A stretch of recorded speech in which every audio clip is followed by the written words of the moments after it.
know our last show of the season would land on a Friday, because it's going to be awesome. Thank you for watching this last day in May. I'm Carl Azus for CNN 10, a 10-minute show that gives down-the-middle explanations of world events.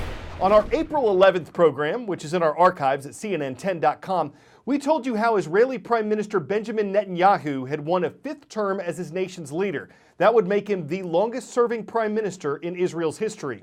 Now, though, the nation is preparing for another round of elections in September. What happened? In order to be prime minister, a politician needs the support of at least 61 seats in Israel's Knesset, its parliament. After April's election, it appeared that Prime Minister Netanyahu would have the support of 65 seats. But not all of these seats were in the Israeli leader's political party.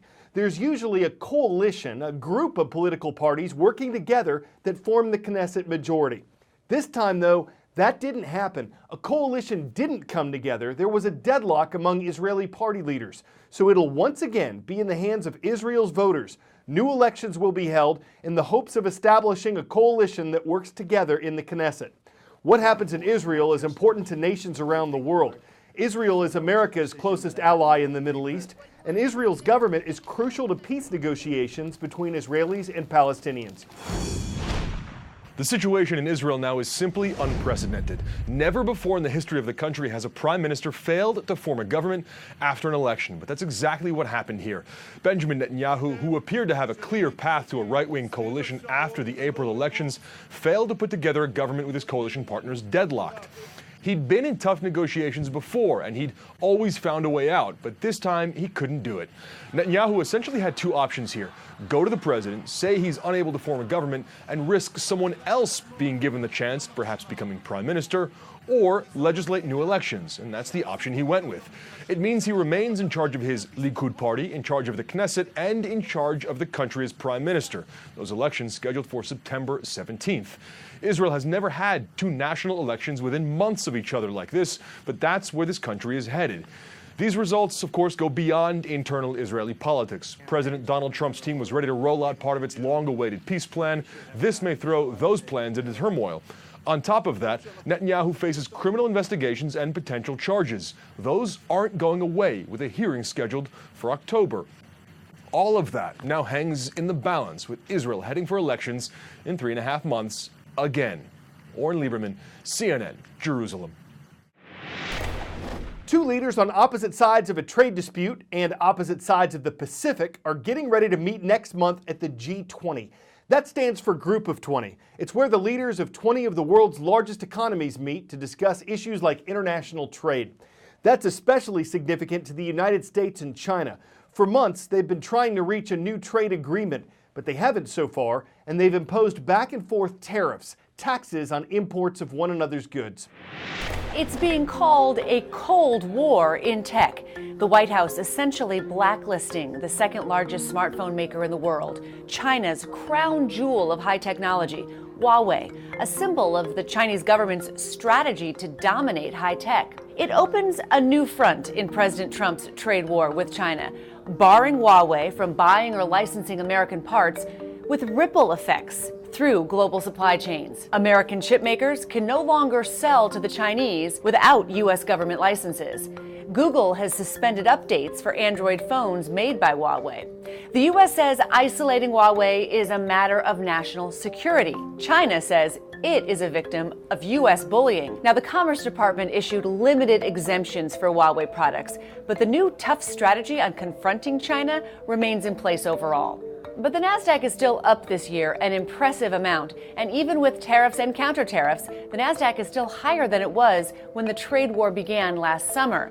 A testament to the resilience of stocks, and at the same time a reminder of the risk to the downside. Now, President Trump wants China to play fair. He wants China to stop stealing intellectual property from American companies and unfairly subsidizing its strategic industries. And he has more leverage to use. The White House preparing even more tariffs affecting American products made in China on everything from iPhones to sneakers. 10-second trivia. In the 1630s, Holland saw a market boom and bust centered on what flower? Rose, tulip, lotus, or poppy?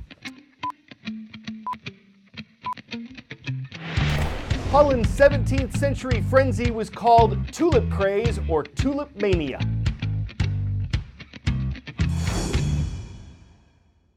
Here's how that happened. Tulips from Turkey were introduced to the Dutch in the 1500s. They were popular and in high demand, so the price shot up.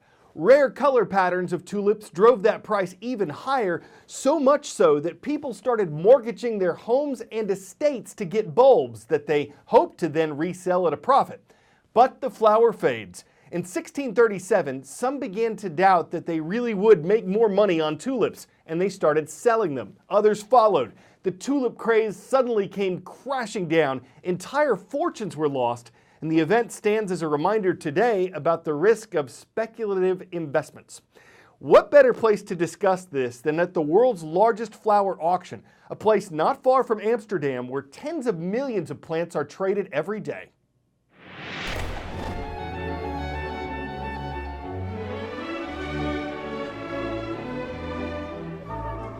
Outside the city, a floral ballet is underway.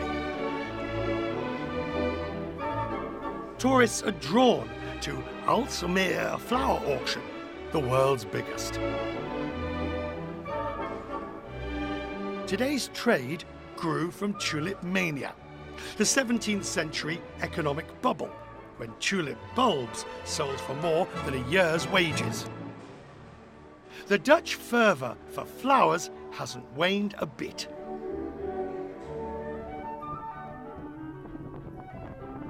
The master florist, Florian Said, is the co-founder of Wunderkammer. He invites me to his home to share his passion for petals. Tulips came from Turkey and they were grown mostly in palaces. And then a few bulbs came to the Netherlands and they started to multiply. And I think that's when the big love from the Dutch for flowers started, I guess. As a business journalist, I've always found tulip mania to be fascinating. It became really trendy item and everybody just wanted to have it. And because there were not that many, people paid crazy amounts for one single bulb. And I guess until now, you can't understand it or you can't comprehend that it went that way. But I guess in those days, it was just well, it's now a phenomenon, isn't it, to describe anything that gets out of control in price. The most luxurious thing you could imagine to have, I guess. And if you had that tulip in your garden, you were like the talk of the town.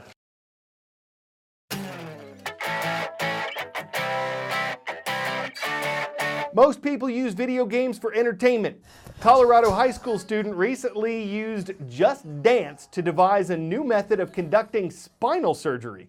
The idea is that motion tracking technology could help a computer anticipate how a spine moves during surgery.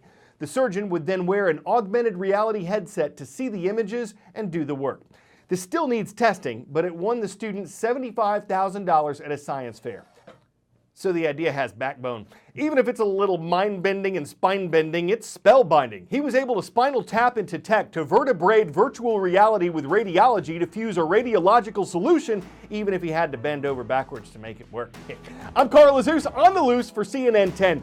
Thank you for our biggest year ever with our biggest audience ever. Thank you for your emails, tweets, visits, feedback, and requests. Have a wonderful summer ahead, and please join us again when CNN 10 returns on August 12th.